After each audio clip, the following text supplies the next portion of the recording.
Bueno, mi nombre es Ariadna Caballero y para hablarles sobre el libro Historia de Colombia y sus oligarquías vamos a hablar directamente del capítulo El Imperio del Rey.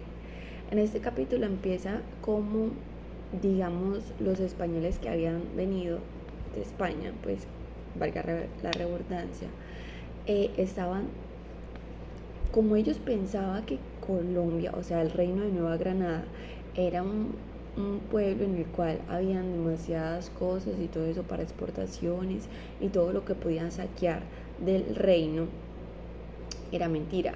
Sin embargo, la gente que estaba viniendo de España no era la gente que tenía la mejor clase en esos lados, sino que por el contrario venían hacia acá a buscar una nueva posición. Pero ¿qué estaba quedando con Nueva Granada?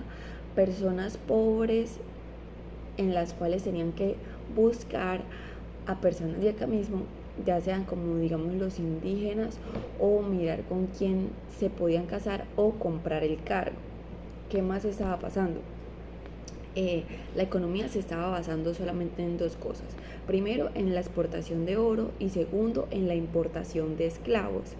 ¿Qué pasaba con los esclavos? Con los esclavos cuando cometían faltas y todo eso, lo que hacían era que primero llegaban y los castraban y luego los llevaban a la horca y aparte de todo su miembro era exhibido a toda la población. También podemos decir que en esa época pues por eso mismo se buscó la importación de los esclavos, porque disminuyó la mano de obra indígena y también se puede evidenciar cómo, digamos, los esclavos negros eran mejor tratados que los indígenas, valían un poco más que los propios indígenas del reino de Nueva Granada.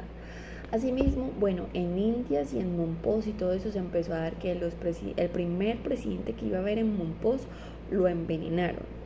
En Indias, como era llamada Cartagena, se estaba evidenciando cómo el presidente y todo eso no le estaban haciendo caso, por lo tanto estaban empezando revueltas y personas en amotinamiento. Cuando estaban concluyendo un poco los enfrentamientos y todo que se estaban evidenciando,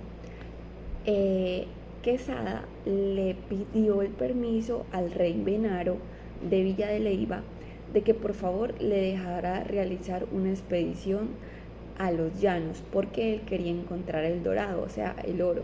Pero ¿qué fue lo único que trajo él?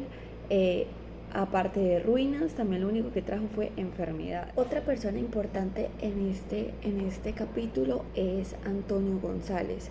¿Por qué es importante? Porque él llegó con una nueva reforma tributaria pues a presentársela al pueblo de Reina Granada, pero el pueblo no estaba conforme con esas cosas que estaba realizando, por lo tanto ellos querían realizarle unas protestas, pero no lo hicieron porque el pueblo en cierto punto no quería ganarse como unos encarcelamientos y asimismo no ganarse tampoco que el rey tomara represalias con ellos por medio de armas y todo. La persona que fue muy importante fue Juan de Borja.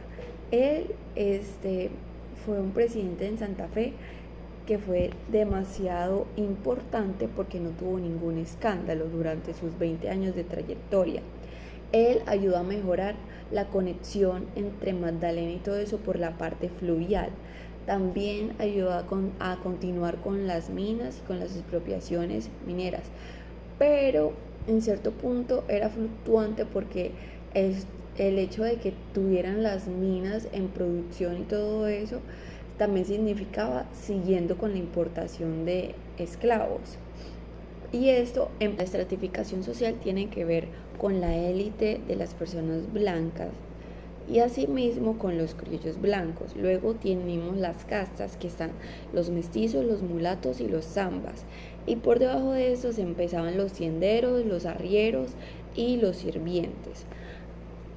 Finalmente en Indias se empezó a ver cómo estaba todo el ambiente muy caótico y se crearon 13 cárceles.